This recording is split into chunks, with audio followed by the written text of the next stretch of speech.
की आंख से देखेगा क्राउड जीत या हार हम खुशियां बांटते हैं। अस्सलाम वालेकुम, hello and welcome back once again to our special transmission for PSL 6।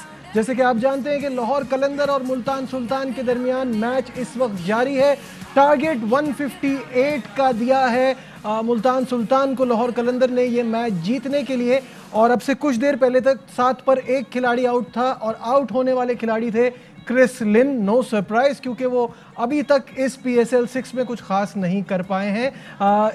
अगर बात की जाए लाहौर कलंदर की परफॉर्मेंस की, तो इसमें सिर्फ और सिर्फ मोहम्मद हफीज़ का जिक्र करना बनता है, क्योंकि उन्होंने एक बार फिर बड़ी शानदार इनिंग खेली है। इस पर बात करेंगे और आज के दूसरे मैच पर भी बात होगी। हमारे साथ मौजूद हैं हमारे एक्सपर्ट जनाब राशिद लतीफ़ और तनवीर अहमद। अस्सलाम वालेकुम, welcome to the show, welcome back once again.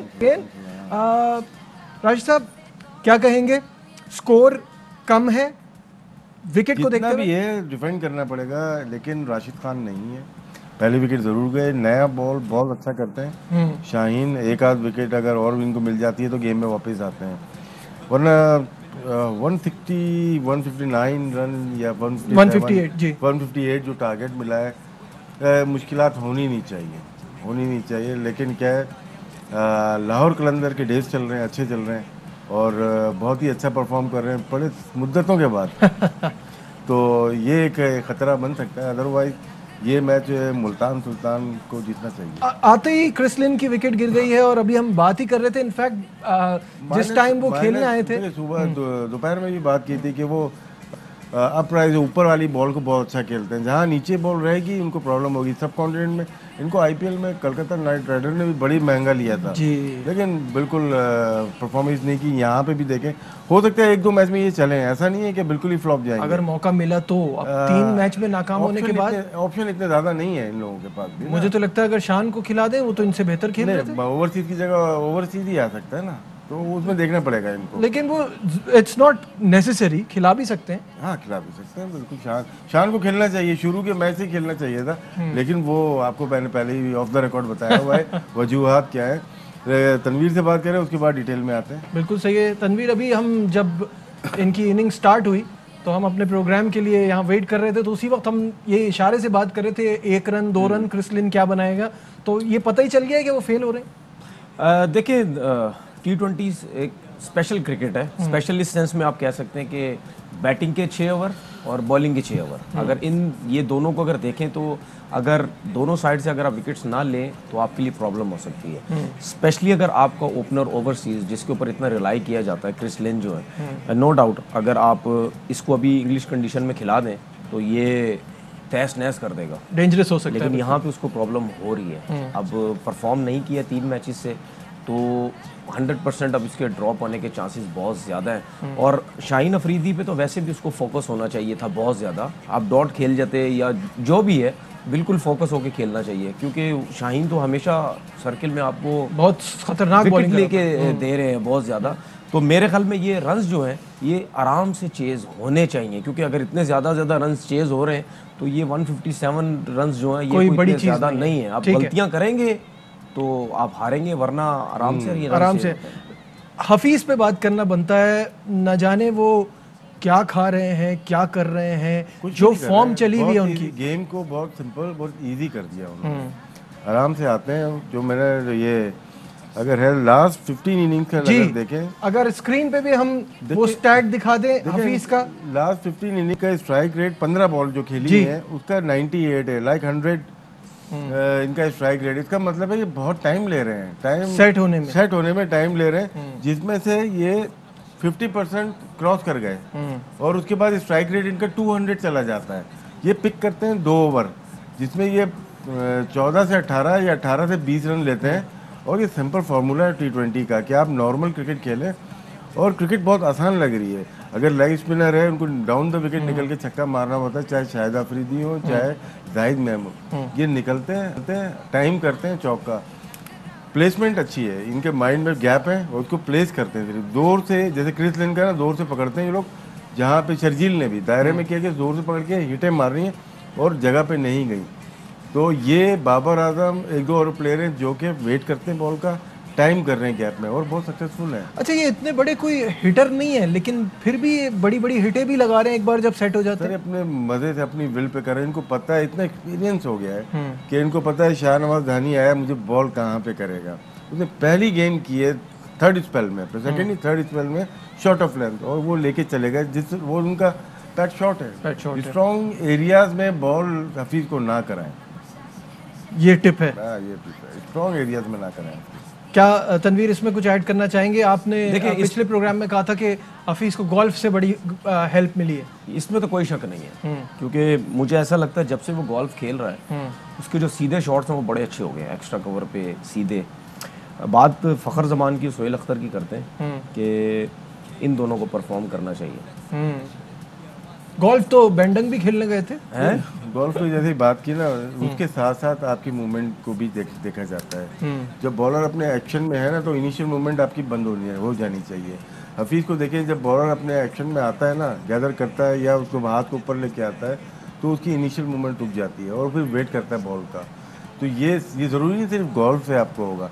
Golf से आपकी स्विंग अच्छी होगी एक तरफ की, लॉन्ग ऑन पे मारेंगे या मिड विकेट पे, लेकिन इनकी एक्स्ट्रा कवर पे भी अच्छी है और मिड लॉन्ग ऑफ पे भी, फिर आपने देखा पॉइंट पे भी। इसका मतलब है कि बॉल को बहुत करीब अपने पास आने देते हैं, जो क्या सेंटर का जो एरिया है यहाँ पे इतना क्लोज आने देते हैं कि बॉल को टाइम कर सकते हैं। बिल्कुल सही है। जब ये बात हो ही रही है मोहम्मद हफीज की, 35 बॉलों पर 60 रन और बड़ी इंपॉर्टेंट इनिंग खेली है लाहौर कलंदर के लिए। जी हाँ, जिस तरह से मोहम्मद हफीज खेल रहे हैं पाकिस्तान के लिए भी बड़ा इंपॉर्टेंट है राशिद भाई कि एक सीनियर प्लेयर इस तरह से परफॉर्म कर रहा है, because this is the world cup. बहुत सारे प्लेयर जरूरी हैं, बहुत सारे प्लेयर जरूरी हैं। फखर जमान ऐसा प्लेयर है जो पावर प्ले में आपको बहुत हेल्प कर सकता है। फिर शर्जील को थोड़ा सा हमें फिनिशिंग टच देने पड़ेंगे क्योंकि अभी रस्टी लग रहा है। वो आते हैं, फिर बाबर आदम है, फिर हफीज हैं। ये 4 ऐसे प्लेयर हैं जो कि लाजमी टीम का हिस्सा होने चाहिए। बाकी मोहम्मद वसीम और सिलेक्शन कमेटी बेहतर जानती है, लेकिन बाहर बैठ के हमें ये लगता है कि ये आपको बेस्ट ऑप्शन बन सकते हैं फ्यूचर के लिए। हम तो हफीज के लिए बात कर रहे हैं और cricket board C category contract offer कर रहा है। नहीं, ये ऐसे प्लेयर हैं, इनको कॉन्ट्रैक्ट की जरूरत नहीं है। इनको कॉन्ट्रैक्ट की ऑब्वियसली जरूरत नहीं, लेकिन ये लेकिन ऑफर नहीं करना चाहिए। इनको व्हाइट और रेड को डिफरेंट करना चाहिए। एक व्हाइट और रेड व्हाइट और रेड बॉल का ए और व्हाइट बॉल का ए अलग होना चाहिए। बिल्कुल, जिसमें हफीज अगर वनडे नहीं खेल रहे कोई बात नहीं, लेकिन ए कैटेगरीज में व्हाइट में फॉल करते हैं ये। बिल्कुल, इस पर हम मजीद बात करेंगे। हमारे साथ शाहिद हाशमी साहब होंगे हमारे सेगमेंट शाहिद में।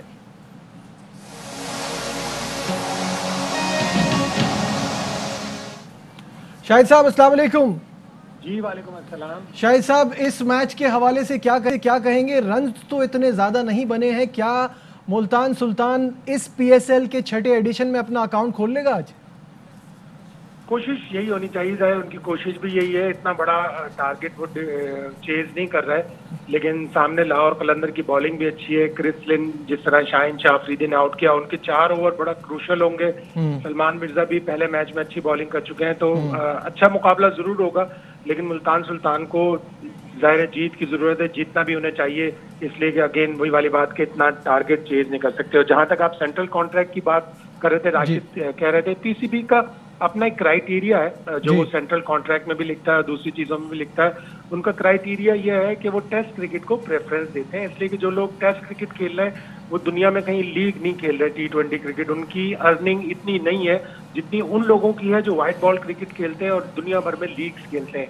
इसीलिए पाकिस्तान क्रिकेट बोर्ड का जो क्राइटेरिया है, जो उन्होंने लिखा हुआ भी है, जो मैं बार बार कह रहा हूँ, कि वो ये है कि वो टेस्ट क्रिकेट खेलने वालों को ए कैटेगरी में ज्यादा रखते हैं। लेकिन जो अभी राशिद साहब बात कर रहे हैं, शाहिद साहब, वो ये कह रहे हैं कि इनको व्हाइट बॉल के लिए भी एक ए कैटेगरी अलग बनानी चाहिए, जो इस तरह के प्लेयर्स के लिए हो, जो कंटिन्यूस परफॉर्म कर रहे हैं या मैच विनर हैं। लेकिन अगर कोई बंदा व्हाइट बॉल के क्रिकेट में 3-4 लीग खेल रहा है चारों तरफ, तो उसको फिर इतने पैसे की जरूरत नहीं होती। जैसे हफीज है, कैरेबियन प्रीमियर लीग भी खेलते हैं, और वो जहाँ पे लीग खेलते हैं वहाँ उनकी अच्छी अर्निंग्स है, तो उस लिहाज से थोड़ी सी डिबेटेबल हो जाती है बात। और हफीज के बारे में इतवार के दिन जब पाकिस्तान क्रिकेट बोर्ड की गवर्निंग बॉडी का इजलास होगा, उसमें भी कुछ वजाहती नुक्ते पेश किए जाएंगे कि ये एक तासुर दिया जा रहा है कि जैसे हफीज को खरीदने की कोशिश की गई। ऐसा तासुर बिल्कुल गलत है। हफीज को, जैसे राशिद ने कहा कि सेंट्रल कॉन्ट्रैक्ट की वैसे जरूरत नहीं है, पूरी दुनिया में लीग खेल रहे हैं। लेकिन वजाहती बयान भी इतवार को पाकिस्तान क्रिकेट बोर्ड का आने वाला है। ठीक है, राशिद भाई बात करना चाहिए। आपकी बात बिल्कुल ठीक है कि टेस्ट क्रिकेट को अहमियत देनी चाहिए, फोकियत देनी चाहिए, दे भी रहे हैं। लेकिन हफीज़ जैसे प्लेयर को या कोई और दूसरा प्लेयर हो जो कि मीडिया में बहुत अच्छा बोलता हो और जिसकी बात पे लोग यकीन भी करते हों, तो अगर वो सेंट्रल कॉन्ट्रैक्ट में नहीं होते तो वो थोड़ा सा मीडिया में आके टफ टाइम पीसीबी को देते हैं और रिसेंट पास में दिया गया है। तो इस वजह से इनको बाउंड करना बहुत ज़रूरी है, ये बाउंड नहीं है। ये बात ठीक है कि सेंट्रल कॉन्ट्रैक्ट के जरिए वो बाउंड हो जाते हैं। और आप टीम ले जा रहे थे 2003 में इंग्लैंड की, तो सबसे पहले मैंने हफीज़ का प्रोफाइल किया था, लेकिन पिछले कोई 2-3 साल से हफीज काफी इस तरह की कंट्रोवर्सीज में सामने आ रहा है। जैसे उन्होंने अगर 22 दिसंबर को न्यूजीलैंड के दौरे के दौरान ये कह दिया था कि वो पाकिस्तान साउथ अफ्रीका की T20 सीरीज के लिए अवेलेबल नहीं होंगे, तो वो पॉइंट भी वो हाईलाइट करते जब उन्होंने क्रिटिसाइज किया था पाकिस्तान क्रिकेट बोर्ड को कि वो मुझे बायो बबल से आने नहीं दे रहा T10 से। तो उस वक्त उन्होंने उनको बताना चाहिए था कि मैंने दिसंबर 22 को ऑलरेडी ईमेल कर दी थी कि मैं अवेलेबल नहीं हूँ। तो जो जिस तरह की वो कंट्राडिक्टरी बयानात दे रहे हो, कंट्रोवर्सीज में पड़ा, जिस तरह उन्होंने सरफराज की थोड़ी हजीमत की कि उन्होंने सरफराज के ऊपर एक ऐसा ट्वीट कर दिया कि मैं सिर्फ उन लोगों को तरजीह देता हूं जो अच्छी परफॉर्मेंस देते हैं, और फिर उन्होंने एक इंटरव्यू भी दिया एक्सप्रेस न्यूज पर कि सरफराज टीम में इसलिए थे कि सिर्फ वो कप्तान थे। तो इस तरह एक करंट प्लेयर को, अपने करंट साथी प्लेयर को इस तरह डेरोग्रेट या इंसल्ट नहीं करनी चाहिए उसकी, और वो 1-2 साल से इसके मुर्तकिब हुए हैं, चाहे वो पाकिस्तान क्रिकेट बोर्ड हो, चाहे वो फेलो प्लेयर्स हो। ये हफीज का तुर्रा इम्तियाज रहा है कि उन्होंने कंट्रोवर्सीज में खुद ब खुद टांग डाला। अच्छा शाहिद साहब, दूसरी विकेट भी गिर गई है, 30 रन पे अब 2 आउट हो गए, जेम्स विंस आउट होने वाले खिलाड़ी, तो ये थोड़ा सा चेंज आया है स्कोर में। मुल्तान को वही जैसे कह रहे हैं कि लाहौर की बॉलिंग का सामना है, और अगर वो इस तरह विकेटें अपनी गंवाते रहे, उनको विकेटें अपने हाथ में रखनी पड़ेंगी।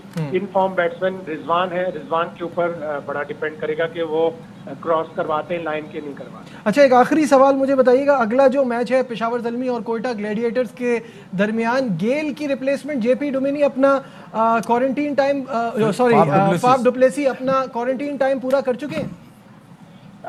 अभी मेरा ख्याल है आज के मैच के लिए पता नहीं अवेलेबल है या नहीं है। कोयटा ग्लैडिएटर्स से हमने पूछा था डेल स्टेन के बारे में, डेल स्टेन तो आज के मैच में अवेलेबल है। ठीक है, सही है, बहुत बहुत शुक्रिया। शाहिद हाशमी साहब हमारे साथ थे और कर रहे थे हमें इस तमाम सिचुएशन के हवाले से। नाज़रीन, यहाँ वक्त हो गया ब्रेक का। ब्रेक पे जाने से पहले आज का सवाल है, पाकिस्तान सुपर लीग में अब तक सबसे ज़्यादा छक्के किस खिलाड़ी ने लगाए हैं? सबसे ज़्यादा छक्के लगाने वाले खिलाड़ी का नाम बताइए। अगर आपको पता है तो टाइप मैसेज में जाइए, AKR लिखिए, स्पेस दीजिए, अपना जवाब लिखिए, नाम लिखिए और सेंड कर दीजिए 8038 पर। जो विनर्स हैं पहले सवाल के, उनके नाम 3 खुशनसीब जिन्होंने जवाब दिए हैं उनके नाम स्क्रीन पर चल चुके हैं। या वक्त हो गया है एक ब्रेक का, कहीं मत जाइएगा, विल बी राइट बैक।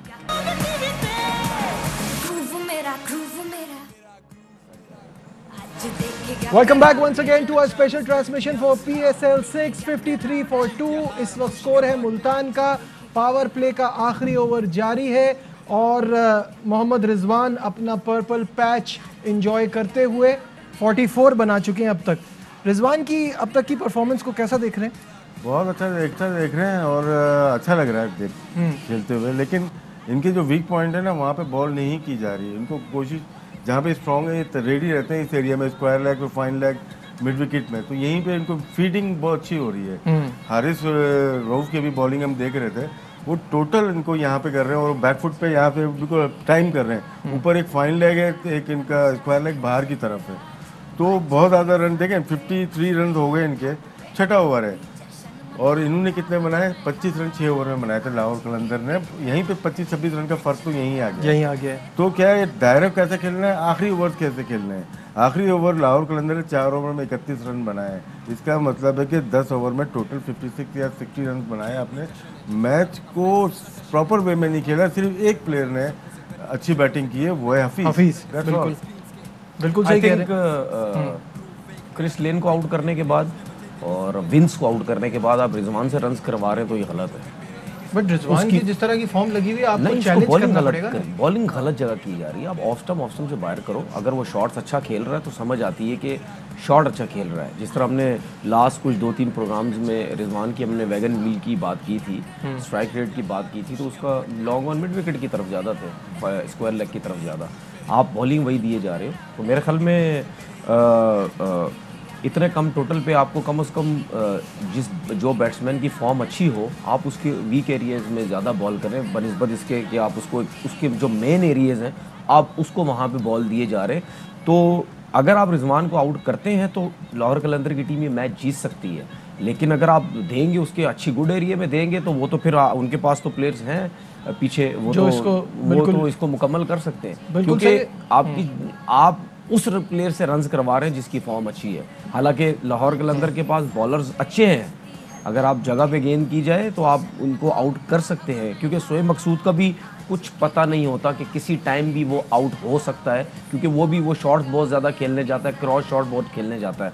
तो अगर विकेट्स अभी भी ले हैं, अगर रिजवान को आउट करें तो आप मैच में वापस आ सकता है। बिल्कुल सही है। मैच में करना क्या है उसके लिए हम बढ़ते हैं। सेगमेंट हमारा है नाना की नसीहत, और उसमें देखते हैं कि राशिद लतीफ़ क्या टिप्स देते हैं खिलाड़ियों को इस मैच को कंट्रोल करने के लिए। बढ़ते हैं नाना की नसीहत की तरफ। अच्छा, ये बात हमारी रह गई थी पहले प्रोग्राम से, अब तक के नाम नाना पड़ा कैसे था? पहले तो वो आ गए, फिर उसके बाद जो है हम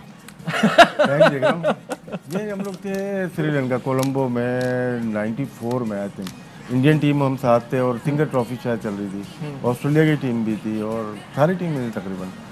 वहाँ पे वो थे ईरानी, इनके फिजियोथेरेपिस्ट थे और उनसे बात हो रही थी, तो मुझे नाना पाटेकर पसंद था एक्टिंग वैक्टिंग में, और साथ में अजय भी था, जडेजा, अजहरुद्दीन, ये लोग भी बैठे हुए थे, बात हो रही थी, तो उन्होंने मेरी बात कराई थी, वो जानने वाले थे उनके ना। अच्छा। तो वहाँ मेरी उनसे बात हुई और वहाँ से फिर मुश्ताक ने ये नाम रखा था मेरा। अच्छा। नाना। अच्छा, मैं हमेशा समझता था कि ये बासित भाई ने रखा था। नहीं, मशहूर तो हम दादा के नाम से, दादागिरी तो हमारी मशहूर थी, लेकिन मुशी ने नाम रखा है नाना, तो वो चल पड़ा। और हर कोई नहीं बोलता, जो उस जमाने के क्रिकेटर्स हैं मेनली वसीम भाई हो गए, विकी हो गया, मोइन है, सईद है, आमिर सुहेल, बासित, ये बाकी जो नई फौज है वो शायद अवेयर नहीं है इस चीज़ से कि वो बॉस बोलते हैं, वो बॉस बोलते हैं, ये बॉस बोलते हैं। नहीं, बोलने की जरूरत है कि हिंद बॉस तो बोलने पड़ेगा। टैंगो बोलता है बॉस, टैंगो बॉस बोलते हैं। बॉस है भाई, तो ये नाम वहाँ से पड़ा था, ये वहाँ से पड़ा। तो अभी भी आपके जो नसीहत नहीं है, शोएब मकसूद बड़ा अच्छा सीजन में निक में है, इसको कंटिन्यू करना चाहिए। रिजवान, तनवीर की बात बिल्कुल ठीक है, इसको जो बॉलिंग हो रही है उसके मतलब के मुताबिक हो रही है, लेकिन इसको पूरा अवेल करे। इस मैच में ये अगर दोनों फिनिश करते हैं तो अगले मैच में इजी हो जाएगा, क्योंकि शोएब मकसूद का अभी भी किसी को लग रहा है कि रिलायबल है, किसी को लगता है नहीं है, लेकिन बहुत डेंजरस प्लेयर ये साबित हो सकता है। ठीक है, तो करना क्या है ये मैच जीतने के लिए दोनों टीमों के पॉइंट ऑफ व्यू से बताएं। देखिए, आपने पावर प्ले का अच्छा इस्तेमाल कर लिया, 58-59 रन किए हैं, आपने 10 रन पर ओवर किया, अब बाकी रह कितना किया? 100 रन रह गए 14 ओवर में। अगर ये भी नहीं बनाते, ये आखिर में भले आउट हो जाए, लेकिन दूसरे को मौका ना दें, अपने अवेल करें इस चीज़ को, यही नसीहत है हमारी। बिल्कुल सही है। और साथ ये कि अगले मैच की चलें, बाद में पूछता हूँ, अब अगले मैच का भी पूछेंगे ना, दूसरा मैच भी है। लेकिन नई बात सुनिए, तनवीर रात में बादामी साहब पूछते हैं कि कौन सी टीम जीतेगी, आज अभी पूछ रहे हैं आप। नहीं तो आपने कौन सा, दोनों में अलग अलग तो नहीं बताना ना। नहीं, हो जाता है ना, फंस जाते हैं हम, फंसते हैं ना। मैं तो फंस गया ना तनवीर, चार टीमें, चार अगर फैसले मेरे सही हो गए या तनवीर के सही हो गए, लोग बिलीव करने लगते हैं, हालांकि तुक्के होते हैं सारे, इनको पता है। बिल्कुल सही है। तो नाना की नसीहत आपने देख ली, अब है टैंगो के तज्जिए की तरफ।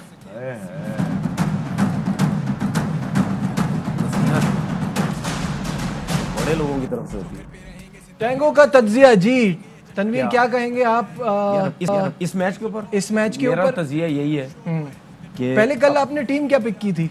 मैंने लाहौर कलंदर। अच्छा, अफसोस हुआ, आगे बताएं। हुआ क्योंकि अगर फ़खर जमान वगैरह रन्स कर रहे हैं, तो अगर हम ये सोचते हैं कि फ़खर जमान को टीम में आना चाहिए, तो भाई कंसिस्टेंट परफॉर्म करना पड़ेगा।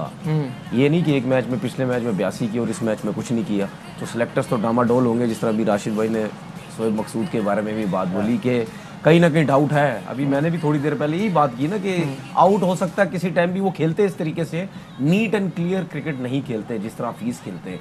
नो डाउट हफीज़ के पास बहुत एक्सपीरियंस है, लेकिन इनके पास भी एक्सपीरियंस है। 40 साल की उम्र में ये फ़खर भी ऐसे ही खेलेगा। हाँ, फ़खर भी ऐसे ही खेलेगा क्योंकि उस टाइम तक अगर खेलता रहा पाकिस्तान टीम में फिर हालात कुछ डिफरेंट ही होंगे।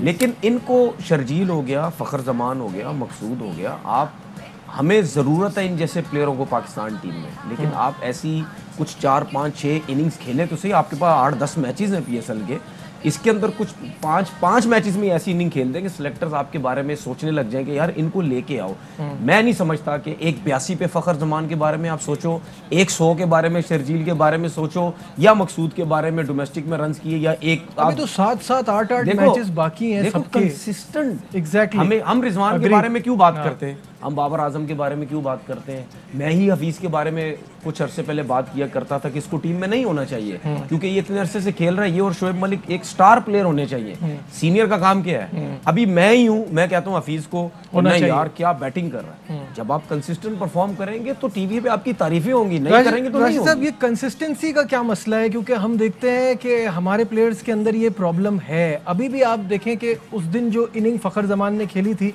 वहां से आज एक बिल्डअप होना चाहिए था। ऑल्दो बहुत अच्छा बॉल पड़ा उनको, लेकिन कंसिस्टेंसी नहीं नजर आती।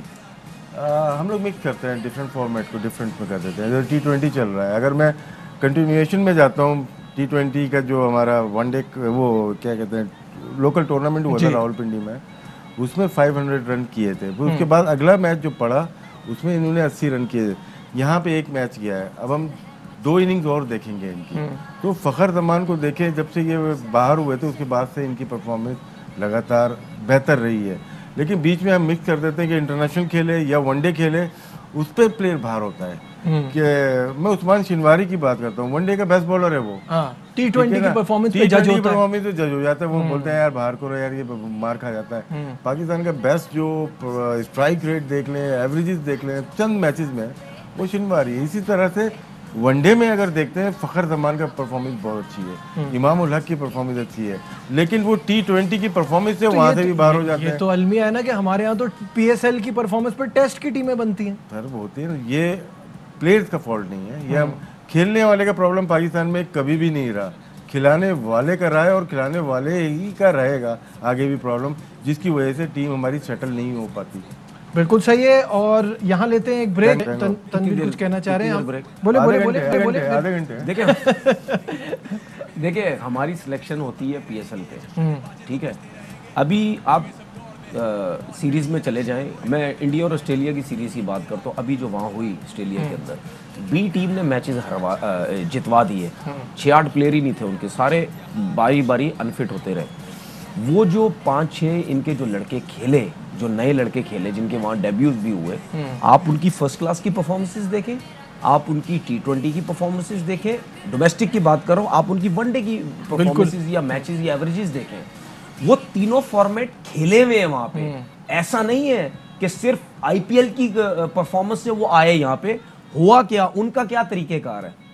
डोमेस्टिक का परफॉर्मर जो मुझे जो समझ है, मेरे हाथ में चीजें हो, मैं करूंगा ही यही। डोमेस्टिक का परफॉर्मर आएगा PSL के अंदर, ठीक है। PSL टॉप क्रिकेट है आपकी, डोमेस्टिक से भी टॉप है, वहां पे परफॉर्म करेगा, फिर पाकिस्तान टीम में आएगा। अच्छा, अगर मैं PSL की परफॉर्मेंस से अगर हम ये कहते हैं कि यार क्राउड के बीच में, मीडिया के बीच में इसने परफॉर्म किया, तो वाकई इसके अंदर एक कॉन्फिडेंस है, टैलेंट होगा, ठीक है। हाँ। हम लेके आ गए। उसके बाद फिर वहां से फिर मैं उसको फॉर्मेट में खिलाना शुरू करूंगा। T20 खिलाई, T20 में अच्छा है, देखा वनडे और फिर टेस्ट, उस तरह से वहां मैं झिझकूंगा ही नहीं, क्योंकि मुझे पता है कि इसको तीनों फॉर्मेट का एक्सपीरियंस है डोमेस्टिक। बिल्कुल सही है। 27 बॉलों पे 50 अपने मुकम्मल। मोहम्मद रिजवान की 50 हो गई है। और यहीं पे हम लेते हैं एक ब्रेक, और ब्रेक से वापस आके जो दूसरा मैच आज होने जा रहा है उस पर भी हम बात करेंगे। कहीं मत जाइएगा, थोड़ी देर में वापस आते हैं। ग्रूव मेरा आज Glad to have you back once again to our special transmission for PSL 6 और आज का दूसरा मैच खेला जाएगा पेशावर ज़ल्मी और कोयटा ग्लैडिएटर्स के दरमियान। मुल्तान सुल्तान की इस वक्त जो सिचुएशन लग रही है राइट नाउ, ऐसा लग रहा है कि वो ये मैच जीत जाएंगे तो उनका अकाउंट खुलेगा। कोयटा ग्लैडिएटर्स के लिए भी बहुत ज़रूरी है और PSL 6 के लिए ज़रूरी है कि बड़ी टीमें अच्छा परफॉर्म करें, तो this is a very important game for Quetta. कैसा देखते हैं राशिद भाई पेशावर ज़ल्मी और कोयटा ग्लैडिएटर्स? ये वाला मैच हो रहा है अभी। मुल्तान बड़े पावर में आई है और जीतना चाहिए उनको क्योंकि टूर्नामेंट के लिए अच्छा है। इसी तरह अपसेट, आपको यही कहना पड़ेगा, अपसेट करना चाहिए कोयटा को भी, क्योंकि 2 मैच बहुत ही ख़राब खेले, क्योंकि बहुत माइनस में वो नेट रन रेट जा रहा है इनका, तो यहाँ पे जीत बहुत ज़रूरी है सरफराज के लिए भी, उनकी टीम के लिए भी। अब देखें डेल स्टेन है, फाफ डिप्लोसी है, कैसा परफॉर्म करते हैं, पहला मैच है उनका, लेकिन ज़्यादा चांसेस मुझे जो लगता है वो ज़ल्मी की। आपको लगता है ज़ल्मी जीतेगी? पहले बैटिंग लोग टॉस के ऊपर होते हैं, लेकिन फिर भी ज़्यादा शायद मुझे ऐसा लगता है, हो सकता है गलत है, लेकिन पिछले मैच के बाद कुछ गुस्सा ठंडा हुआ होगा सरफराज का, काम डाउन करने का अच्छा मौका मिल गया होगा उनको इतने दिन में। यार मैं एक जगह पे सुन रहा था कि सरफराज ने बात की है और वो देखा भी मैंने, उसने बोला कि जो लोग जो भी बातें कर रहे हैं मेरा स्टाइल शुरू से यही है, उसने ये बात की। लेकिन मेरा मशवरा सरफराज को ये है कि भाई ज़िंदगी में आपको अपने स्टाइल चेंज करने पड़ते हैं। अगर मैं भी आपको एज अ प्लेयर खिलाऊं और एज अ प्लेयर मैं आपको दुनिया के सामने डांटूं तो आप क्या सोचेंगे ड्रेसिंग रूम में जाके, आपके दिमाग में क्या चीज़ आएगी, तो आपको अपना स्टाइल चेंज करना पड़ता है, बहुत सी चीज़ें आपको चेंज करनी पड़ती है। लेकिन आज की मैच की अगर बात करें तो मैं ये समझता हूं कि डेल पोर्ट को खेलना चाहिए जरूर, क्योंकि इनका मिडिल ऑर्डर बहुत वीक है। अगर आप डेल स्टेन को खिलाते हैं शायद वो बेहतर बॉलिंग ना कर सके, क्योंकि अभी उनको थोड़ी सी प्रैक्टिस चाहिए इस कंडीशन के ऊपर। नेट्स वगैरह में अगर प्रैक्टिस करते हैं तो थोड़ा सा रिदम आएगा, एकदम से आके बॉलर को किसी नई कंडीशन में बहुत मुश्किल होता है। और अब वो डेल स्टेन का वो वाला टाइम तो रहा भी नहीं है ना वैसे भी। हाँ रहा है या नहीं रहा अच्छा सकता है, लेकिन बॉलर के लिए जरा मुश्किल होता है, क्योंकि उसने उस ग्राउंड को अभी देखना है, भागना है, पिच का आइडिया नहीं होता है, हार्ड है, सॉफ्ट है, क्या है, फिर आपको लाइन लेंथ, ये सब चीजें जब आपको थोड़ी सी प्रैक्टिस हो जाती फिर दोनों टीमों की परफॉर्मेंस के हवाले से हमारे सेगमेंट हेड टू हेड की तरफ। जी हाँ, दोनों टीमों के दरमियान अब तक हुए हैं 15 मैचेस, जिसमें से 7 पेशावर ज़ल्मी जीता है, 8 कोयटा ग्लैडिएटर जीता है। पहले बैटिंग करते हुए दोनों का बराबर का रिकॉर्ड है 3-3 और बाद में बैटिंग करते हुए पेशावर जीता है 4 और कोयटा जीता है 5। तो क्लियरली बहुत दोनों के बराबरी का ही मुकाबला एक तरह से।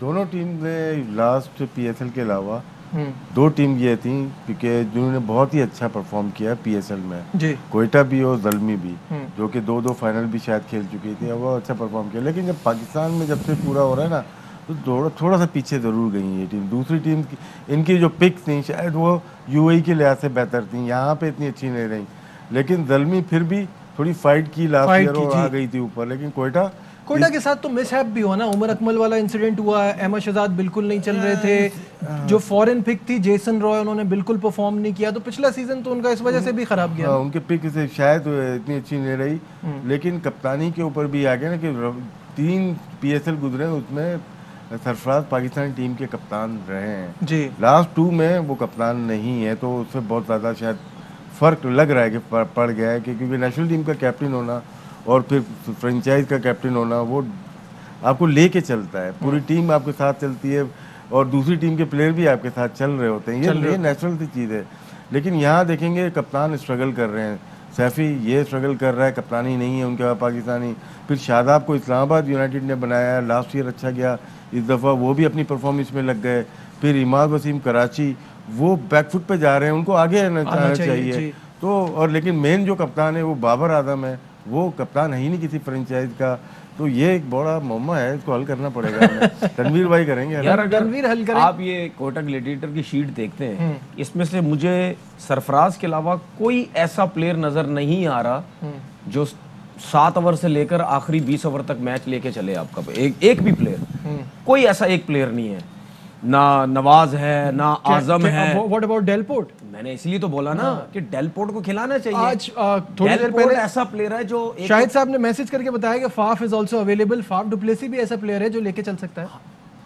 यार फाफ डुप्लेसिस के लिए मुश्किल थोड़ा सा ये है क्योंकि वो उसको आइडिया नहीं है। डेलपोर्ट खेलता रहा है यहाँ पे, डेलपोर्ट को बड़े अच्छे तरीके से आइडिया है कि इन पिचेस के ऊपर कैसे खेलना है, तो डेलपोर्ट को होना बहुत जरूरी है यहाँ पे। वरना आप कोयटा की टीम देख ले, कोयटा के पास कोई ऐसे प्लेयर नहीं है। अब क्रिस गेल लास्ट मैच में रन किए थे, वो भी चला गया, तो आपके पास सरफराज वाहिद ऐसा प्लेयर है जो नीचे चौथे नंबर पे आके थोड़ा सा मैच को लेके चल सकता है। खाली सरफराज पे पूरी टीम तो नहीं चलनी चाहिए ना, आपके पास 13 ये और आजम खान तो है ही ना इतना जबरदस्त यार, स्किल्स हैं, लिए तो बहुत जरूरी है खेलना। भाई स्किल्स हैं, आप प्रूव करो आपके अंदर स्किल्स हैं, आप लगाएं छक्के लगाएं, टीम के लिए खेलें। मैचेस हो गए हैं 2, अब आपको परफॉर्म करना चाहिए, very important season for him. Final thoughts? देखिए इनके पास ओवरसीज जो प्लेयर हैं, बेन कटिंग अच्छा प्लेयर है, टॉम बेंटन ने परफॉर्म नहीं किया हुआ, फिर कैमरून डेलपोर्ट है, इनको शायद साइम अयूब की जगह थोड़ा फ्लॉप हो गए 2 मैचेस में। Aarish Ali Khan left arm spinner है, उन पे भी जा सकते हैं। टीम एक दफा विनिंग कॉम्बिनेशन बनना जरूरी है। Exactly, that's it. Team paper पे बहुत अच्छी है, विनिंग कॉम्बिनेशन अगर बन जाए ना, होता है कि कौन सा नंबर किस नंबर है। अब टॉम बेंटन परफॉर्म ही नहीं कर रहे, लास्ट ईयर जल्मी के पास थे, शायद परफॉर्म नहीं किया उन्होंने। बेन कटिंग बहुत ही डीप खेल रहे हैं, अनवर अली उनसे भी डीप खेल रहे हैं, तो आपको किस ओवर में किस नंबर पे किस प्लेयर को जाना है, ये मोइन खान को डिसाइड करना पड़ेगा। 57 बॉल्स पे 60 रन चाहिए मुल्तान को मैच जीतने के लिए। दोबारा फाइनल थॉट्स दूसरे मैच पे? जो दूसरा क्या तो दिया हमने, जल्मी आपको लग रहा है कि जहाँ कप्तानी की बात हो रही थी तो वहाब से भी कप्तानी वैसी नहीं हो रही है फाइनल? बिल्कुल। देखिए वहाब से अगर कप्तानी नहीं हुई, क्योंकि उस मैच में उनकी मार बहुत लगी, बॉलर्स की मार बहुत लगी, लेकिन वहाब के पास एक चीज तो है ना कि उसकी टीम बड़ी है, ठीक है, परफॉर्म अच्छा कर सकती है, वो रिलैक्स हो जाएगा। ठीक है। पाकिस्तान में ये अफसोस के साथ कह रहा हूँ, सरफराज अहमद के बाद पूरी PSL में एक कैप्टन भी नजर हमने तलाश नहीं किया, कैप्टन तलाश नहीं किया, है ही नहीं कोई। बिल्कुल सही है। आज की हमारी ट्रांसमिशन में बस दीजिए अपने मेजबान नजीबुल हसनैन को इजाजत। अपना बहुत ख्याल रखिए, अल्लाह हाफिज। Fly with PIA and save gold. Register now. Scan QR code and register yourself to get gold and loyalty benefits. Powered by ARY Sahulat Wallet.